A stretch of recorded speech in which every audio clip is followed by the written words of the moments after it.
Big boss season 8 ఫైనల్కు ఇంకా ఒక్క వారం మాత్రమే ఉంది. ఇప్పటికే బిగ్ బాస్ 8 మొదటి ఫైనలిస్ట్గా అవినాష్ నిలిచారు. గత వారం జరిగిన టాస్కులన్నీ గెలిచి అవినాష్ ఫైనలిస్ట్లో తన స్థానాన్ని దక్కించుకున్నాడు.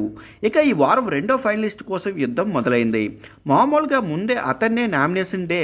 ఇక బిగ్ బాస్ 8లో కంటెస్టెంట్లు అంతా ఫైనలిస్టు చేరుకోవడంతో తాజాగా ప్రసారమైన ముందే ఎపిసోడ్లో నామినేషన్ కాస్త డిఫరెంట్గా జరిగింది. ఈ ప్రక్రియలో నిఖిల్ గౌతమ్ మధ్య జరిగిన ఫైటు హైలైట్గా నిలిచింది.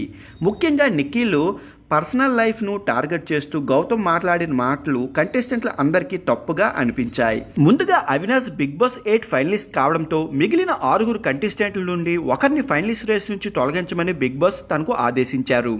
దీంతో తను విష్ణుప్రియ పేరు చెప్పారు. తను ఆటను అంతగా సీరియస్గా తీసుకోవడం లేని కారణంగా ఎలిమినేట్ చేస్తున్నట్టు చెప్పారు అవినాష్. దానికి విష్ణుప్రియ ఏ మాత్రం ఒప్పుకోలేదు.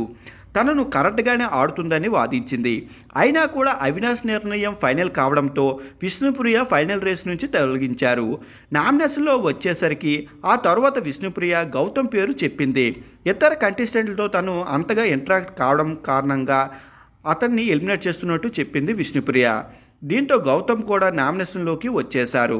గౌతమ్ తన తర్వాత నిఖిల్ను ఫైనలిస్ట్ రేస్ నుంచి తొలగించినట్టు తెలిపారు. తను ఇతర కంటెస్టెంట్ల గురించి మాట్లాడిన మాటలు, చేస్తున్న ఆరోపణలు చాలా పెద్దవి అన్నారు.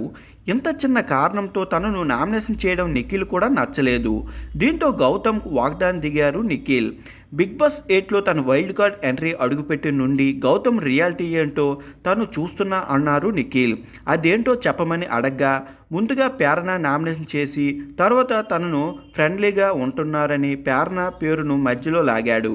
దీంతో ఈ విషయం వారిద్దరి మధ్య కాసేపు వాగ్దానం జరిగింది. ఆ తర్వాత యస్మి పేరు మధ్యలోకి వచ్చింది. యస్మిని వాడుకున్నావు అంటూ స్టేట్మెంట్ ఇచ్చాడు గౌతమ్.